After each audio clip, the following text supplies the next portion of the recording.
আসসালামু আলাইকুম। তো আমি আর মামা আজকে চলে যাচ্ছি হামাকেরে ভাসু বিহারে। হামাকের ভাসু বিহারটা হচ্ছে প্রাচীন একটা নিদর্শন, যেটা অনেক প্রাচীন। এটার ফুল তথ্য আপনি গুগলে গেলেই পাবেন। তো দেখেন প্রাচীন মানুষগুলোর কত সুন্দর করে একটা নিদর্শন তৈরি করছে। আর এই নিদর্শন দেখলে বোঝা যায় যে অনেক আগে থেকে মানুষ ইঞ্জিনিয়ারিং এর বিষয়টা জানে। তো আগেও এই পোড়ামাটি পাওয়া যেত, যেটাতে দেখে অনেক সুন্দর সুন্দর ডিজাইন করে ঘর বাড়ি তৈরি করছে। আসলে এটা যে প্রাচীন কি কাজে ব্যবহার হতো সেটা এখনো অজানা, তবে অনেকে অনেক কিছু ধারণা করে, যেটার সত্যতা বোঝা বড় কঠিন।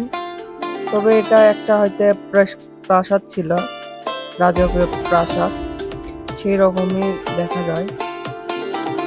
তো আসলে সৌন্দর্যের প্রেমী ছিল এবং অনেক আরামপ্রিয় ছিল, যা দেখে বোঝা যায়।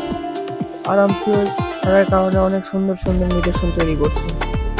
আর আমাদের বগুড়াতে অনেক প্রাচীন নিদর্শন আছে, যেগুলো আমাকে বগুড়াকে আরো সৌন্দর্য করে তুলছে এবং বিশ্বের কাছে অনেক পরিচিত করে তুলছে। এই বিহারের মতো এই বগুড়াতেই অনেকগুলো নিদর্শন আছে, যেগুলো প্রায় হাজার হাজার যুগ যুগ বছর ধরে পুরনো। তো আপনারা চাইলে এই বিহারে ঘুরতে আসতে পারেন। এই বিহারে আসার জন্য লোকেশনটা আপনারা গুগল ম্যাপে যায় সার্চ করলেই পাবেন। তো এই বিহারের রাস্তার জন্য কাউকে বলতে হবে না, সরাসরি গুগলে যাবেন, গুগলে সার্চ দেবেন ভাসু বিহার, তাহলে আপনাদেরকে লোকেশন দিয়ে দেবে।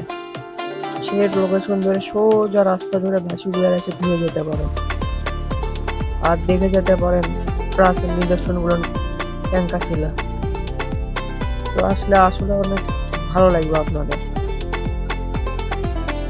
আর ভিডিওটা ক্যাঙ্কা লাগছে সেটা না কমেন্টে বলবেন, আর ভিডিওটা অবশ্যই শেয়ার করবেন। যারা নতুন তারা সবাই পেজটা ফলো করে পাশে থাকবেন। ধন্যবাদ সবাইকে।